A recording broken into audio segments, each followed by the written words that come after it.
여러분 안녕하십니까? 포항 MBC 뉴스데스크입니다. 농어촌 시군마다 지방 소멸 위기가 심각한 과제로 부각되고 있습니다. 이런 가운데 영덕군이 인구 유입을 위한 해법으로 외지 청년들의 지역 정착을 도와줄 공유주택을 건설해 관심을 모으고 있습니다. 김형일 기자가 보도합니다. 영덕군이 20억 원을 들여 건설한 영덕군 영해면의 청년마을 공유주거시설입니다. 17개 호실을 갖춘 공동주택으로 공유 오피스와 공유 주방 등 다양한 편의시설도 갖추고 있습니다. 자율적인 청년 조직이 위탁 운영하고 월 10만 원대의 낮은 임대 조건으로 농촌 생활을 체험하며 창업도 모색할 수 있습니다. 청년마을 공유 주거 조성 사업은 사실 인구 소멸 지역에 앞으로 청년들을 유치하기 위한 그런 겁니다. 그래서 우리 청년들에게 주거 공간을 제공해서 청년들 정착할 수 있도록 그 청년을 위한 그런 정책을 지금 추진하고 있습니다. 영해면에서는 지난 2021년부터 블루로드 트레킹을 테마로 한 청년들의 지역 정착 사업이 시작돼 지역에 새로운 활기를 불어넣고 있습니다. 외지 청년 13명이 영덕에 정착해 농업에 종사하거나 창업을 했고 3천여 명이 영덕 지역 체험 프로그램에 참여했습니다. 거의 전국 청년마을 중에서 관계 인구라든지 이런 생활 인구들이 정말 많은 편이에요. 그래서 저희 프로그램을 통해서 참여한 청년들만 해도 거의 3,000명이 넘는 그런 청년들이 이 영덕군 영해면에 와가지고 한 번씩은 다 걸어보고 가셨다. 청년들의 지역 정착을 도와줄 청년마을 공유주택이 지방 소멸 위기를 극복할 새로운 해법이 될지 기대가 커지고 있습니다. MBC 뉴스 김형일입니다. 포항 영일만 4산업단지에 편입돼 이주가 진행 중인 흥해 곡강리 주민들이 포항시청 앞에서 집회를 열고 터무니없이 낮은 보상가로 인해 현실적으로 이주가 불가능하다며 포항시의 탁상 행정을 규탄했습니다. 또 전국적으로 유명한 곡강 시금치 브랜드의 손실 보상과 이주 후 생계 대책을 요구하고 주민과의 협의가 이뤄질 때까지 마을 내 빈집 철거를 중단하라고 요구했습니다. 지역의 주요 수출 품목인 2차 전지 산업의 부진이 계속되고 있습니다. 3분기 실적 발표에서 매출과 영업이익이 대폭 감소했고 적자로 전환한 곳도 있습니다. 가장 큰 원인은 전기차 수요 부진 때문인데요. 길게 보면 수요가 꾸준히 증가하겠지만 단기적으로는 수요 부진이 더 이어질 수 있다는 전망도 나옵니다. 도건엽 기자가 보도합니다. 대구에 본사를 둔 2차 전지 소재기업 LNF는 지난 3분기 영업 손실 724억 원을 기록하며 적자로 전환했습니다. 매출액은 3,516억 원으로 지난해 같은 기간보다 72% 줄었습니다. 포항에 본사를 둔 포스코 퓨처엠은 3분기 매출이 지난해보다 28% 줄었고 영업이익은 96%나 떨어졌습니다. 당기 순손실 12억 원으로 적자를 면치 못했습니다. LNF는 3분기가 출하량 기준으로 가장 힘든 보릿고개였다며 새 주력 제품이 양산되면 출하량이 늘 거라고 밝혔습니다.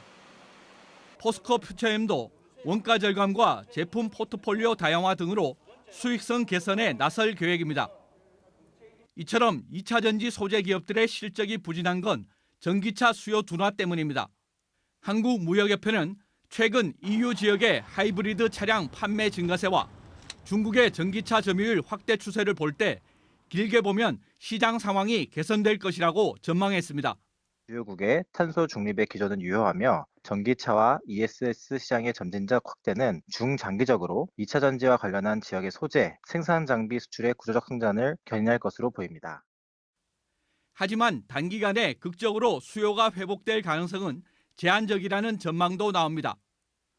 다가오는 미국 대선 결과에 따라 국내 2차 전지 업계에 더 큰 악재가 덮칠 수도 있습니다.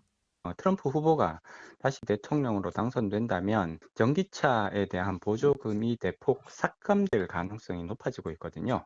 이렇게 된다면 전반적인 전기차 수요가 둔화되는 쪽으로 진행될 가능성을 예상해 볼 수가 있는 거고요. 단기적으로는 오히려 업황이 더 나빠질 수도 있다. 반도체의 뒤를 잇는 차세대 먹거리로 주목받는 2차 전지 산업이 길어지는 부진에서 언제쯤 벗어날 수 있을지 주목됩니다. MBC 뉴스 도건협입니다. 경상북도가 이번 주부터 한 달간 권역별로 대구 경북 행정통합 주민설명회를 개최합니다. 오는 7일 포항에서 동북권 설명회를 시작으로 다음 주부터 경산과 안동, 구미에서 차례로 설명회가 열립니다. 설명회는 경상북도 관계자와 통합연구지원단 전문가가 통합 추진 내용과 쟁점 등을 설명한 뒤 참여자 질의응답을 받는 형식으로 진행됩니다. 경상북도는 설명회 이후 도민을 대상으로 여론조사를 실시하겠다고 밝혔습니다. 국내 최대 곶감 생산지 상주에서 막바지 감소하기 한창입니다. 올해는 지난해보다 감 생산량이 2배 가까이 급증했는데요. 하지만 더운 날씨 탓에 크기가 작은 감이 많아 풍요 속 빈곤이라는 말까지 나오고 있습니다. 김경철 기자가 보도합니다. 푸른 잎사귀 사이로 어린아이 주먹만한 주황빛 감이 주렁주렁 열렸습니다. 둥글게 생긴 감이라는 뜻의 곶감용감 둥시입니다. 보통 10월 말이면 둥시 수확이 거의 끝나야 하는데 올해는 상황이 다릅니다. 장대까지 동원해 감을 따고 또 따도 아직 수확하지 못한 감이 수두룩합니다. 감이 지난해보다 2배가량 많이 달렸기 때문인데 농민들은 마냥 좋지만은 않습니다. 감이 일단 크고 많이 달리면 좋은데 지금 많이는 달렸는데 일단 작기 때문에 이게 만져도 재미가 없어요. 수확 시기가 됐는데도 감이 다 자라지 못했기 때문인데 더운 날씨 탓입니다.